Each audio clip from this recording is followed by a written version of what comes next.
Good morning, everyone. In computer network, today we are going to learn about error detection and correction method. In the last class, we learned about how to transfer the data from the data link from the physical layer to the network layer and from the network layer to the data link layer. What are the different methods we can use to transfer the data that we studied? That is the error control, flow control, all the techniques we studied. Now, if there is an error in the data, transferred data, how can you correct it and how can you detect it first? Then how can you correct the errors? That is going to be study today. So when we take this error detection and correction, we need to know that if it is an error, either it can be a redundant information or some of the data should be omitted. So by using those kinds of assumption, here we have the correcting codes. That is, when we send itself, we have to include the redundant information so that the receiver will remove all those things and use the transmitted data. And if the receiver is reducing and using that particular technique is called as the error detecting codes. Okay. Here, error codes are examined in link layer. Link layer is nothing but data link layer. From the physical layer, it is going to be transferred to the data layer, data link layer, from the data link layer to the network layer. So it has to check the reliability transmitting group of bits. If the codes are reused, the reliability is the overall concern here. Okay, if error correcting codes are also in the physical layer only for the noise channels. If it is going to be common through this wireless and network and transport layer means it cannot be identified. Okay, error detection and correction. According to the research has been done in the mathematics, there are various error codes have been developed. By using some set of protocol standards, we have to get the codes from the large field in the mathematics. What are the different kinds of codes can be used to find out the error correction and also the detection? There are four different codes: Hamming codes, binary convolutional codes, Reed and Solomon codes, low density parity check codes. Okay, these are the different types of codes. All the codes are which are in the previous slide is about how the information can be sent with the redundancy. If you take a particular frame, a frame consists of these two things. M data bits, that is the message which we are going to send, and R redundant bits, which is going to be used to check. Okay, so this is the frame consist of. Next, block code, which is telling about the check bits are computed solely by using the function with M data bits which they are associated. Next, systematic code. M data bits are sent directly along with the check bits, that is called as the systematic code. Linear code or check bits are computed as the linear function of the M data bits. Clear? So these three different codes can be used. So frame consists of M data bits and the R redundant bits. Block code is the code which is going to have some check bits, and systematic code is the code which is going to be generated by the system along with the data. Linear code is telling about the checking the adding the redundant bits, that means check bits using the function. So n is the total length of the block, means n equal to m plus r. Here n comma m is the code. What is the m? The total length of the message. M is the data bit message. Clear? So n is the bit code word containing n bits. M by n is telling the code rate. Clear? Okay, m is the data bit, n is the total number of bits. This is telling about the code rate for the noisy channel. Example we will see. This is the transmitted data, this is the received data. Clear? So XOR operation will give the difference between these two data. XOR means 0 0 means 1 and 1 1 means 1, otherwise 0. Okay, if both data are same, the result will be 0, otherwise the result will be 1. Okay, so when both the data are same, it will be 0. Here in the 4 places alone, the data are different. That is why we are getting these 3 places 3 ones. Clear? So by using this XOR operation, we can identify the Hamming distance between the transmitted data and the received data. What is this Hamming distance? Hamming distance is telling about the bit positions in which the codes are differ. Okay. So from these two bits, this is the transmitted data, this is the received data. So transmitted data should be received at the same manner, right? But here it is in a different manner. So what is the difference? In which of the bits the data is different? That is called as the Hamming distance. If you look at this data, here also 1, here also 1, here is 0, here is also 0, here is 0, here is also 0, here is 1 and here is 0. So the first bit position has been changed. Next here 0, here 1, so the second one, and here 0, here 1, so the third one. But the remaining 2 bits have been seen. So among these 3 places, the bit positions are different, so that this 3 is the Hamming distance. Understood? So it shows that the two codes distance apart, and it will require d errors to convert into another. So here 2 power m possible data messages are legal due to the check bits, right? So this 2 power n is the possible code words are used. A small fraction method is used to identify the legal code words. 2 power m by 2 power n is equal to 1 by 2 power r. So the error detecting and error correcting of the block code is depending on the distance. To find the error in the code, we are using this d plus 1 code. To find out the error in the distance, we have to use this 2d plus 1 code. So these are the 4 valid codes. Minimal distance of these valid codes are 5. Here all the datas are 1, here all the datas are 0. So total 10 places are different. But if you take these two, only 5 places are different. Here if you take again, there is 5 places different. If you take one, more than 5 places, that is only minimal distance. If you take, it will be 5. Okay, where if you take here single or double bit error. Okay, in the last one it had triple error, that is received as this one, it would be detected in error. Okay, so one cannot perform the double errors at the same time detect the quadruple errors. So the error correction requires the evaluation of the candidate code. Maybe it is the time consuming search. So through the design which it has been minimized, we have to have the requirements like this: n equal to m plus r. So m plus r plus 1, which is less than equal to 2 power r. So here already we studied what is the Hamming code, right?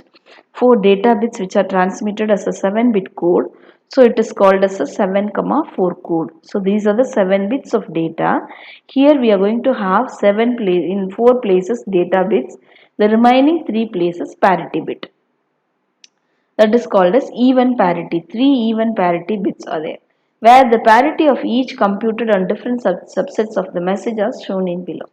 So if you take the first subset, 3 places D is presented. So here the even parity is set, even parity is not set, odd parity is set. That is why here in P.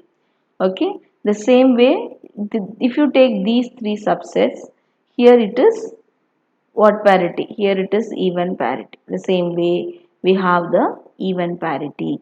For example, if we have the data like this, it would be sent in this manner. How it would be sent? That is only represented here. 4 data bits, okay, and the remaining are the parity bit. So first one even parity, so that in odd parity it is 0. Second one is the even odd parity, so 1. The third one even parity, so that it is 0. So this is called as the Hamming code. So what is the Hamming code? When you send the data, that means it may be now observed that if error occurs in any of the 7 bits, it will affect the different combination of the 3 parity bits depending on the position. For example, if this is the data which has been sent and this is the code word which is going to be received. So here the above error in the 5th bit can be corrected by examining which of the parity bits are affected by the bad bit. That is, this is the original data, this is the received data. If you look at this bit alone has been changed. So this is the bad bit. So if you check the combination, the first one is not and the third one is not. The remaining is okay. So with this, which position has been lost? This position has been corrected, and the second position also corrected, and third position also corrected. So in this place there could be the error, so that it is considered as a error. Next is the Hamming code. The Hamming code can be summarized by detection of 2 bit errors, or correcting a single bit errors, or cost of the 3 bits added to the 4-bit message. Okay. Next one is the error detection codes. So how can you detect it? This is the original data, this is the received data. Here one bit is changed, this particular bit alone changed. So this is the sent code word, this is the received code word. So by using the received code word, it can be identified. Next one is the convolutional codes. It is not a block of code.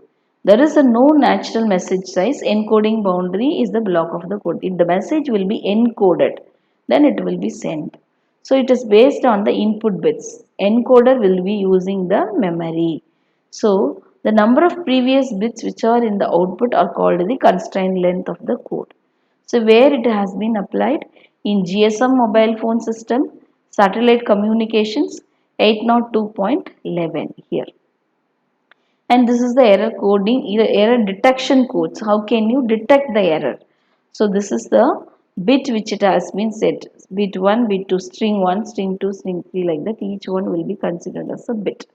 When you combine together, you will be getting the output. This is the input bit, this is the output bit. Next, this convolutional codes, that is like any other error correcting code, this code work by adding some structured redundant information with the user's data, correcting the errors using the information. Convolutional encoder is a linear system. Binary evolutional encoder is represented by using the shift register. Here, two sums of the values having sunset register cells.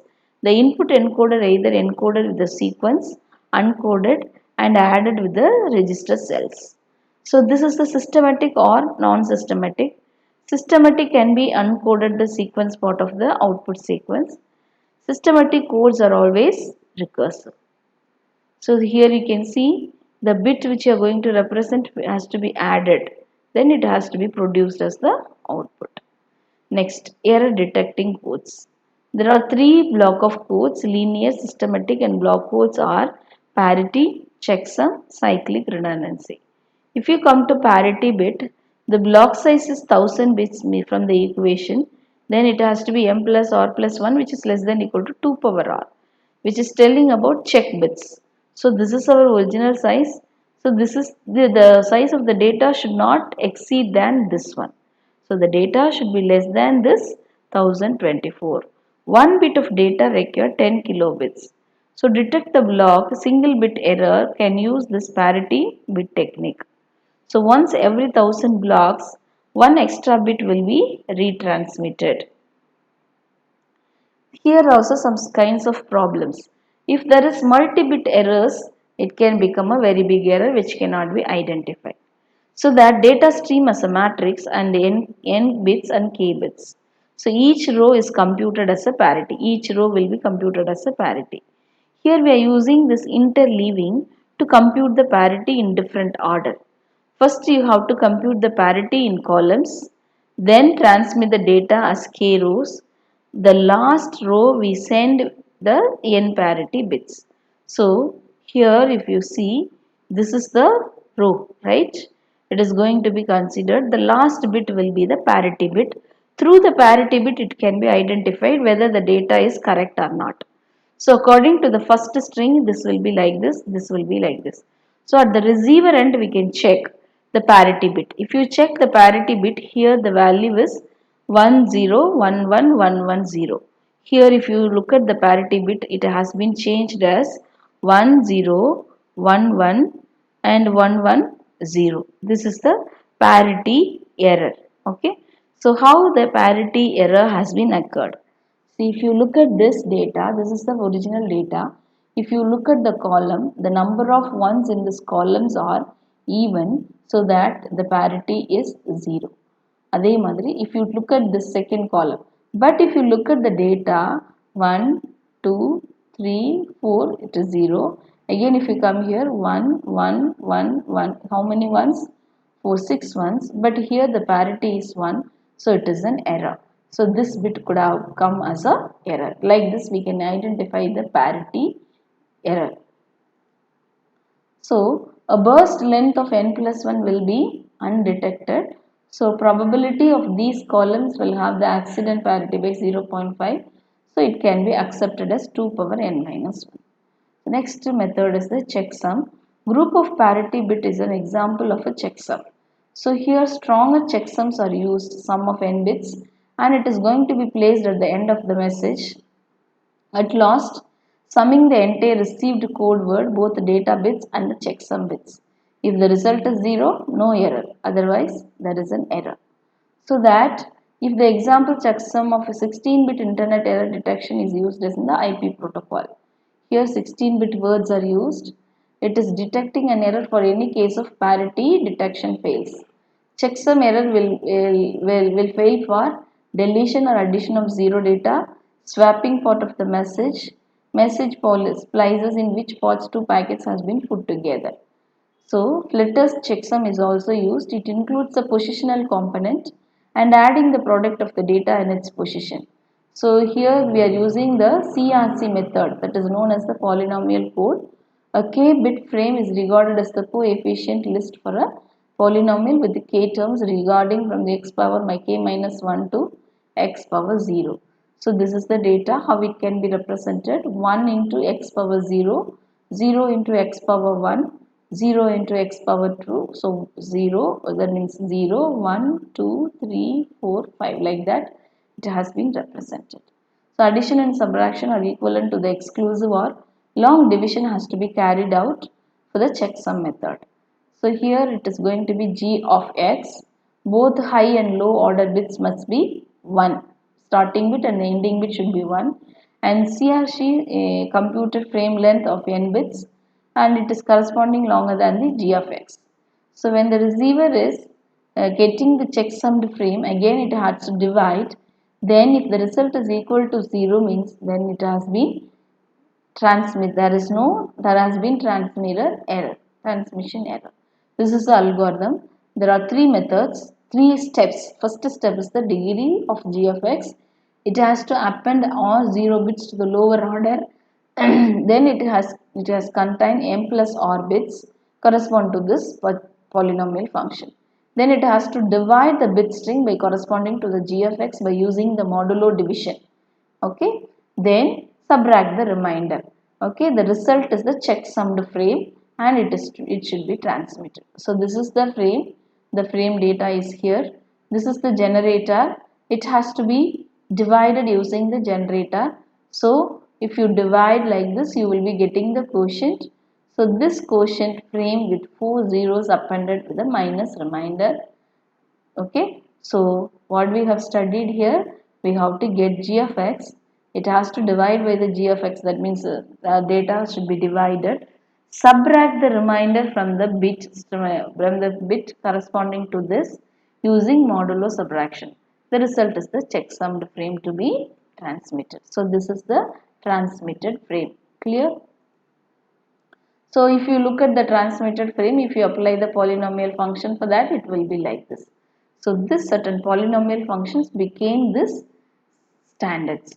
With this, we will finish our class today. We will learn the next topic in the next class. Thank you.